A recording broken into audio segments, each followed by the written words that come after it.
Hello viewers, my name is Tarla Marchand, and today I'm going to be talking about my picks for the best hit songs of the year my mom was born, 1972. I can't really say that this year was amazing, but it was far from awful. I am going to be talking about the established flow of 14 songs for this list, but there were still quite a few songs that were good that just didn't rise high enough to be considered for my best list. Such songs that could be in contention for regretted omission in a future video include Out of Space, A Cowboy's Work Is Never Done, Saturday in the Park, and Family Affair. So yeah, the year was okay in my eyes, just not anything mind-blowing. Looking back to 1973 for one last time, I'm retroactively upgrading Drift Away to an honorable mention. Now for the 4 honorable mentions.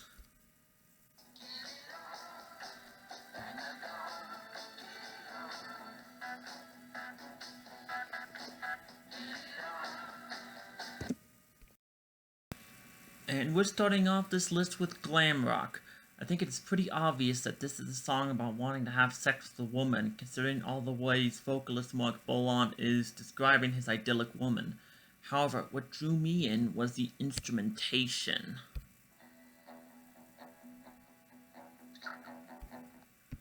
That riff right there really caught my attention because it sounds like it could have inspired the bridge to John Cougar's Hurt So Good.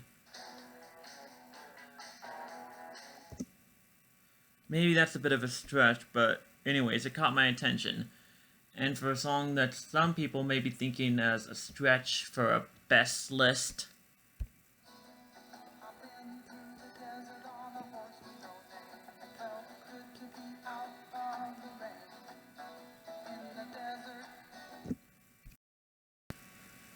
I've seen other critics say that they aren't really fans of this song, but honestly, I don't agree with the hate. Most of the criticism is directed towards the lyrics and how nonsensical they seem. However, I think that if you look at this through the lens of someone who is high on heroin, it can be viewed as a description of all the crazy things that one might see during the trip. Juxtaposed with imagery from desert is also something that kind of appeals to me since I live at the edge of the largest desert in America. And the 3-chord melody that drives the song forward is very pleasant sounding, so I don't care how unpopular this may be, but I like the song.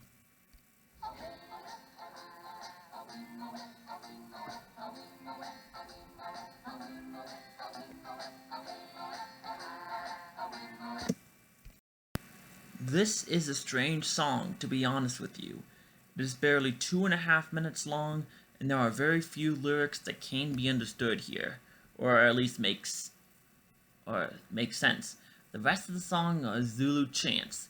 This is a song that was originally made way back in 1939 and converted to English by the Tokens in 1961. However, this version, courtesy of Robert John, is the only version that became a hit. In any case, I still find it very enchanting to listen to.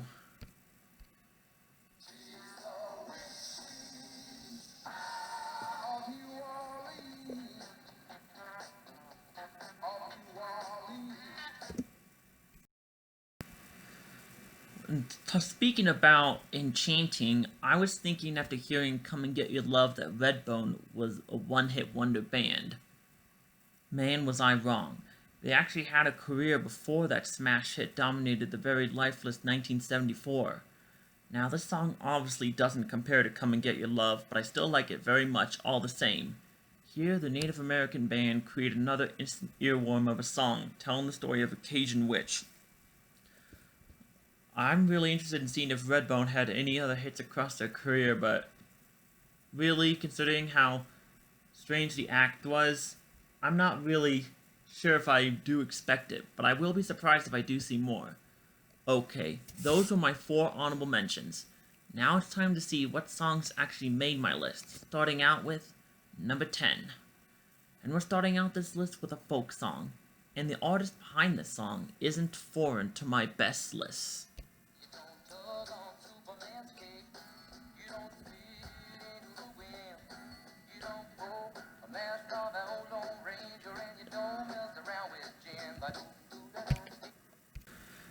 Before Bad Bad Leroy Brown nearly dominated 1973, the late Jim Croce had a minor hit with this folk song. While Leroy Brown focused on a big shot from Chicago, this song focuses on a dumb yet dangerous man who runs Manhattan's 42nd Street area until he is killed by a renegade from the South referred to as Slim. Even though the song is very similar lyrically to Leroy Brown, it is differentiated from the bigger hit by the smoky pianos being replaced with banjos. Kind of fits in with the whole renegade from the South theme. In any case, it leads to yet another folk song that I will keep coming back to. Number 9. I was initially surprised at how low this song wound up being, but after some thinking, I feel it makes sense. Let's stay together, loving you well. This is one of those R&B tracks from the early 70s that I was familiar with long before I started listening through this year, but there is a reason why I put this song relatively low on the list.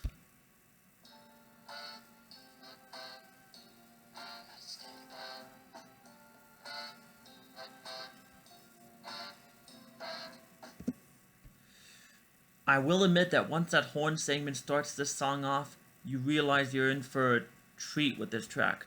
However, in my opinion, I think that Al Green's other hit songs from 1972, instrumentally, seemed like they were trying to replicate this song because of its success.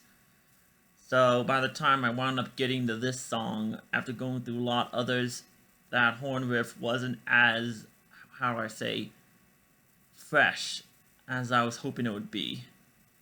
But even with that disappointment, I can't say no to this romantic track at the end of the day. I still like it a lot. And no, this is really only restricted to 1972 because he had a big hit in 73 called Here I Am, Come and Take Me that was actually pretty good. Could have been in contention for my best list and was sure a lot better than that shitty cover that UB40 did in 1991. Anyways, number 8. How my mind gets blown when I learn of the actual backstories to some of these songs.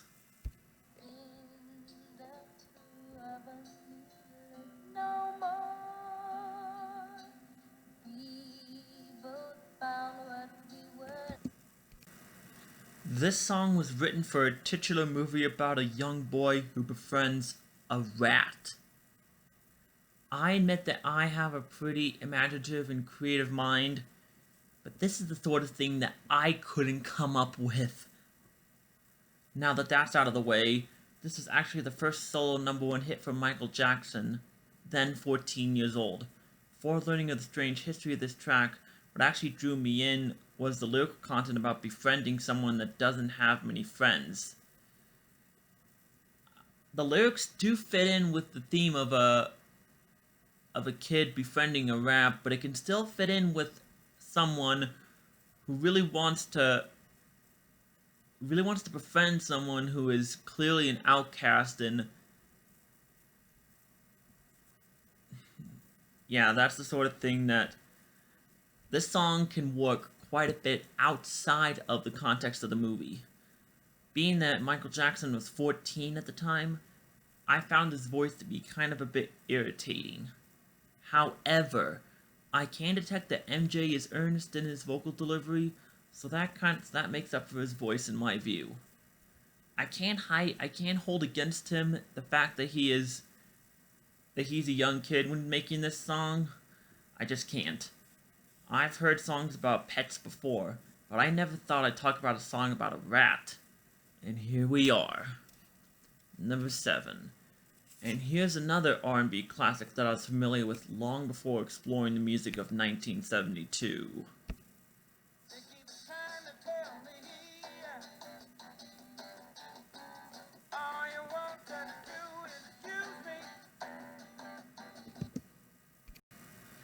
I should get this out of the way. If you believe your partner is abusing you, then you should get out of that relationship. That being said, this makes for a very good track from Bill Withers, where he is brushing off the concerns of his friends and family that his girlfriend is abusing him. Now, I take that back. I mean, he actually admits that maybe she is using him, but he enjoys it too much to care. Plus, he also feels that maybe he, in a way, is using her by allowing her to use him. Is sort of the idea that I get from toward the last for the last few lyrics of this song. When you add in a very groovy guitar-bass combination, you have a track that is very infectious to listen to. Number 6. A cover for this song was released back in 1993, and it became a hit for the following year. Out of the 3 songs from 94's year-end list that were covers, it was the only one that I ultimately didn't put on my best list, although I probably should have. That version of the song is the one I hear most frequently in Reno, but from my days of listening to an iPod, I often heard the original, which was a hit in 1972.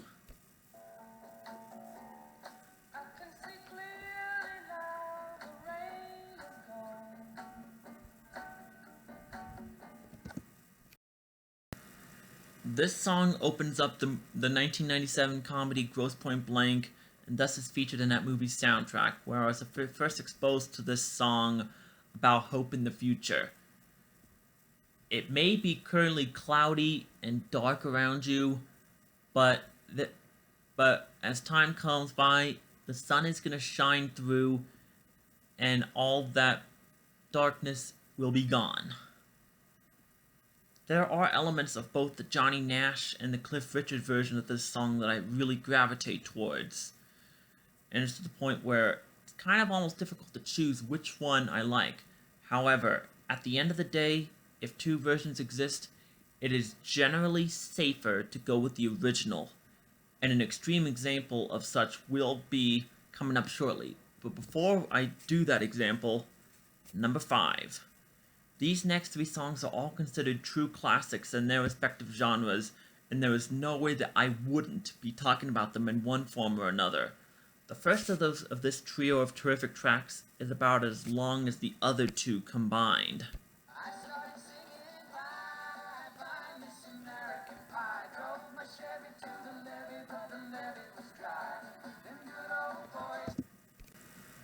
Man, is there a lot to cover with this track, so I'm not going to piss about.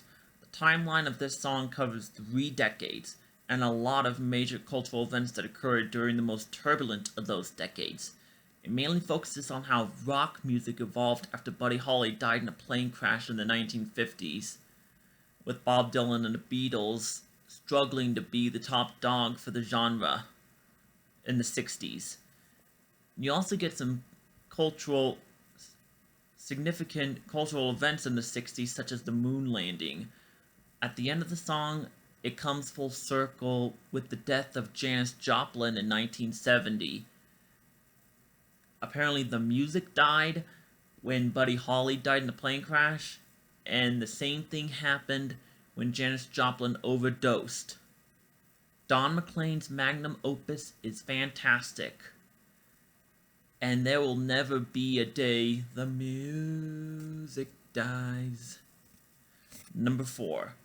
As for the second of these 3 classics, one of them should have been obvious once I put another song from this act in my top 10.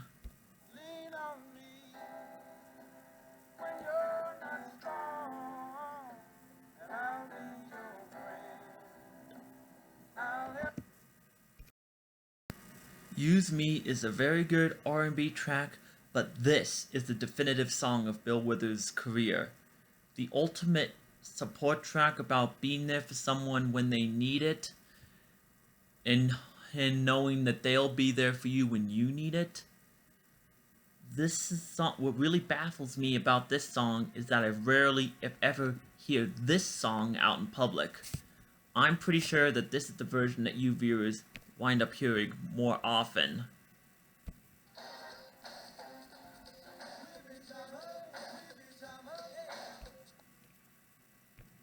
Who was the genius who decided to turn this R&B masterpiece into a shitty dance club remix? This is what I meant when I say that why don't you just stick with the original version of the song, as covers tend not to do the original justice. Hell, I think there's even a cover of this by Michael Bolton.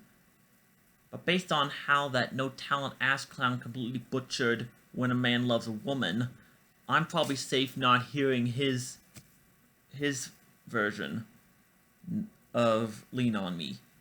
Number 3. Anyways, we're finishing off this trio of classics with one that you should have seen coming, if only because I've put this guy on my previous 4 best lists.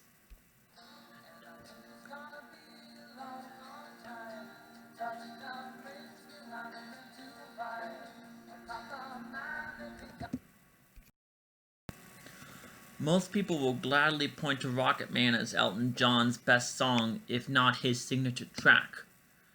I'm not in the business of telling people what they should consider their favorite song from a classic act to be. But personally, countless other tracks from this legend eclipse this one. Most of them from the Yellow Brick Road album. However, just because this piano ballad isn't my absolute favorite Elton John song, that doesn't mean I don't like the song. Far from it. Considering the historic moon landing that apparently was still fresh in everyone's memories well into the 70s at this point, it shouldn't surprise me that Elton John made a track about an astronaut who spends more time out of this world, literally, than with his family. If there's going to come a time when I stop liking this track, I'll tell you, I think it's gonna be a long, long time. Sorry, I had to do that. Number 2. Well, after that trifecta of absolute classics, I'm now going to be talking about a relatively unfamiliar song to probably most of you for my number 2 slot. One that I'm really only familiar with thanks to Grand Theft Auto 5's rock playlist.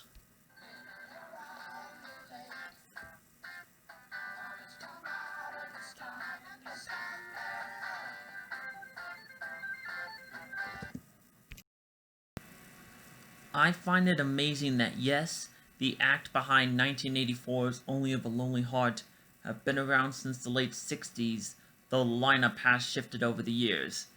And with that long career, they've only had 2 major hits. This is that other major hit, and wow, what a track it is. The song's about 8.5 minutes long and has a lot of really good things packed into it. Lyrics of the song were inspired when the band members were driving through the Scottish countryside, apparently very hilly with picturesque mountains and lakes. As someone who's really longing to go on a long road trip around the country once a vaccine is available, it really appeals to my adventurous spirit. But then there's the instrumentation. Like in Owner of a Lonely Heart, the really wild instrumentation is what elevates this song for me.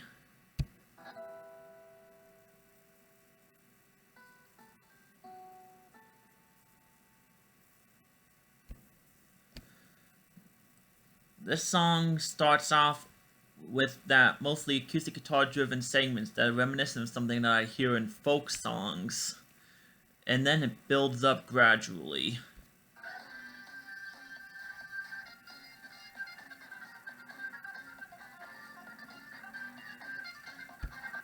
To an organ solo that adds a kind of space-like quality to this track.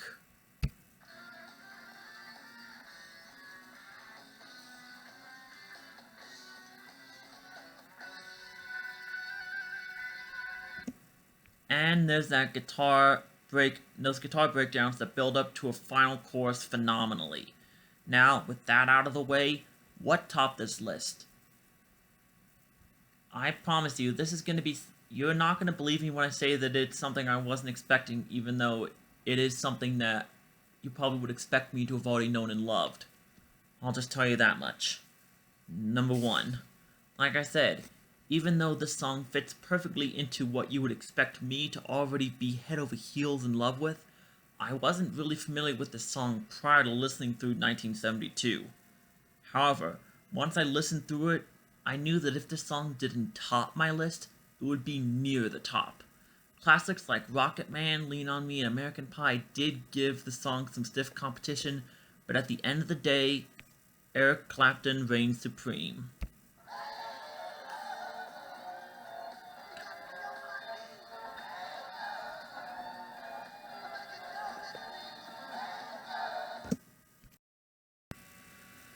Derek and the Dominoes was a side group formed by Clapton after he worked on George Harrison's solo album when the Beatles broke up.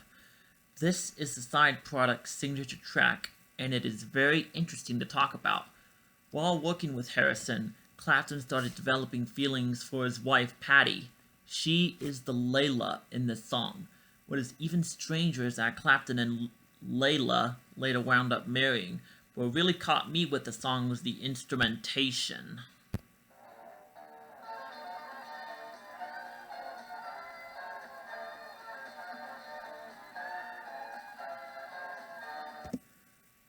You got that main guitar riff is instantly memorable, and I can't help but think that the song had to have inspired Neil Schon's guitar licks for Wheel in the Sky.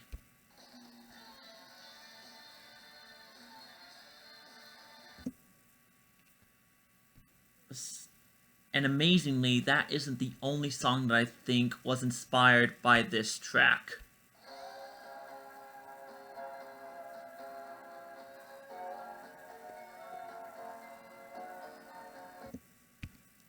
After the lyrical segment ends, comes a piano coda with a high-pitched guitar in the background, courtesy of Duane Allman. Here we get a bit that had to have inspired the melody for the chorus of Alphaville's Forever Young.